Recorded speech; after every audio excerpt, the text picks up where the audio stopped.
Online student channel पर आप सभी का स्वागत है दोस्तों। हिस्ट्री के प्रीवियस ईयर क्वेश्चन की सीरीज जारी है। ये देखा गया है, एनालाइज किया गया है कि हिस्ट्री के 2 से 3 क्वेश्चन हर एग्ज़ाम में आते ही हैं। तो आज मैं इस वीडियो में आपके साथ ऐसे क्वेश्चन लेके आ रहा हूं जो बार बार वनडे एग्ज़ाम्स में रिपीट हुए हैं। ये question SSC, CHSL, CGL, MTS, DRDO और सभी स्टेट एग्ज़ाम के लिए इम्पोर्टेंट है। तो चलिए दोस्तों शुरू करते हैं। पहला प्रश्न है, महात्मा गांधी जनवरी 1915 में किस देश से भारत वापस लौटे? आपके ऑप्शन हैं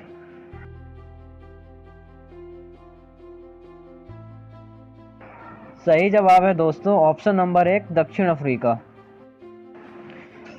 गांधी जी गोपाल कृष्ण गोखले की प्रार्थना पर और सीएफ एंड्रूज की सहायता से भारत लौटे थे। उन्होंने अधिवक्ता के रूप में दक्षिण अफ्रीका में 21 वर्ष बिताए थे। नेक्स्ट क्वेश्चन है दोस्तों, 1918 में महात्मा गांधी सूती कपड़ा कारखानों के मजदूरों के बीच सत्याग्रह आंदोलन चलाने कहाँ जा पहुंचे थे? आपके ऑप्शन है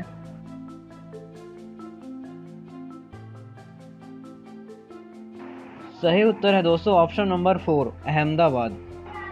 फरवरी 1918 में गुजरात मिल के मालिकों और श्रमिकों के बीच 1917 के प्लेग बोनस के सवाल पर एक विवाद उत्पन्न हो गया था। इस पर अनसुईया बेन साराभाई और उनके भाई अम्बालाल साराभाई, जो अहमदाबाद के अमीर मिल मालिकों में से एक थे, उन्होंने गांधी जी को आमंत्रित किया। मार्च 1918 में गांधी जी के नेतृत्व में सूती मिलों में एक हड़ताल हुई। हड़ताल सफल रही और श्रमिकों के वेतन में 35% की वृद्धि हुई। अगला प्रश्न है, मुर्शीद कुली खान, अलीवर्दी खान और सिराजुद्दौला कहाँ के नवाब थे? आपके ऑप्शंस हैं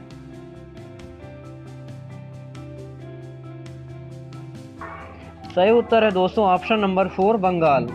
बंगाल का अंतिम स्वतंत्र नवाब सिराजुद्दौला था और इसके शासन के अंत के साथ बंगाल में ब्रिटिश ईस्ट इंडिया कंपनी के शासन की शुरुआत हो गई थी। अगला प्रश्न है, प्लासी की जंग के बाद सिराजुद्दौला को मार दिया गया था और किसे नवाब बनाया गया था? आपके ऑप्शंस हैं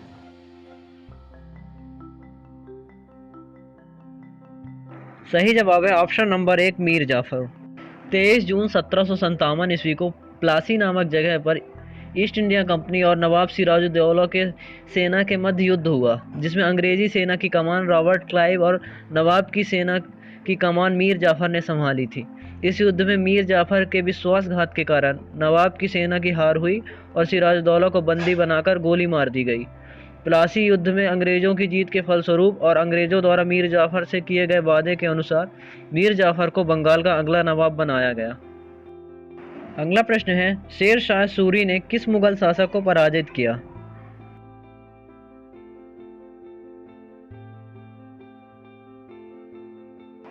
सही जवाब है ऑप्शन नंबर 1 हुमायूं। उत्तर भारत में सूर साम्राज्य के संस्थापक शेर शाह सूरी ने 1539 में चौसा की लड़ाई में मुगल सम्राट हुमायूं को हराया। उन्होंने 1540 में बेलग्राम के युद्ध में, जिसे कन्नौज भी कहा जाता है, में हुमायूं को फिर से हराया, जिसके बाद मुगल बादशाह भगोड़ा बन गया। शेर शाह 1540 ईस्वी में दिल्ली की गद्दी पर बैठा और 1545 ईस्वी में अपनी मृत्यु तक शासन किया। अगला प्रश्न है, मोहम्मद बिन तुगलक ने अपनी राजधानी कहां से कहां बदली थी?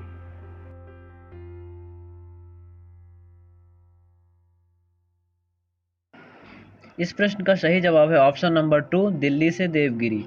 मोहम्मद बिन तुगलक ने सन 1327 में अपनी राजधानी को दिल्ली से दौलताबाद स्थानांतरित करने का आदेश दिया था। दौलताबाद को तब के समय में देवगिरी के रूप में भी जाना जाता था। यह वर्तमान में महाराष्ट्र में है। राजधानी को स्थानांतरित करने का निर्णय उसके द्वारा लिए गए विवादित निर्णयों में से एक था, क्योंकि दिल्ली वासियों को अपने घरों को छोड़कर अपने घर की महिलाओं, बच्चों और अपनी संपत्ति, जिन्हें वे साथ में ले जा सकते थे, उनके साथ 700 मील दूर दक्षिण की ओर जाने के लिए बाध्य होना पड़ा। 40 दिन की इस यात्रा में कई लोग मारे गए और केवल कुछ ही लोग जीवित बचे थे। अगला प्रश्न है, वह प्रथम भारतीय कौन थे जो ब्रिटिश हाउस ऑफ कॉमन्स के सदस्य चुने गए थे? आपके ऑप्शंस हैं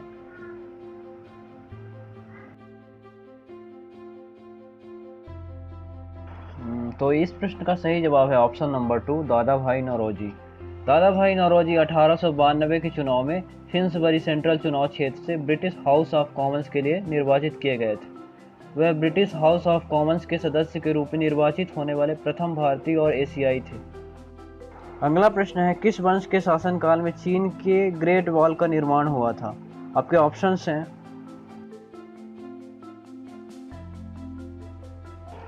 इस प्रश्न का सही जवाब है दोस्तों ऑप्शन नंबर 4 चिन। चीन की महान दीवार का निर्माण मुख्यतः सम्राट किन शी हुआंग के शासनकाल के दौरान हुणों के आक्रमण को रोकने के लिए देश की उत्तरी सीमा पर किया गया था। किन शी हुआंग किन चिन वंश का संस्थापक और 221 ईसा पूर्व एकीकृत चीन का प्रथम सम्राट था। बाद में हान, उत्तरी शासक की, सुई और विशेष रूप से मिंग ने दीवार के पुनर्निर्माण में मरम्मत और इसके विस्तार के से संबंधित कार्यों को क्रियान्वित किया। दोस्तों जो भी प्रश्न मैं करा रहा हूँ ये सारे के सारे क्वेश्चन एसएससी के प्रीवियस ईयर एग्जाम्स में आ चुके हैं।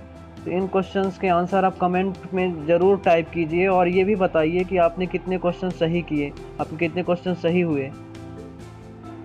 चलिए अगला प्रश्न है, मोहनजोदड़ो में सबसे बड़ी इमारत कौन सी है? आपके ऑप्शंस हैं।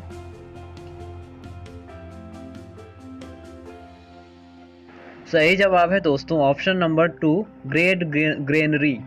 महान अन्नागार मोहनजोदड़ो का सबसे बड़ा भवन था। अगला प्रश्न है दोस्तों, विजयनगर शहर और किस नाम से जाना जाता है? आपके ऑप्शंस हैं।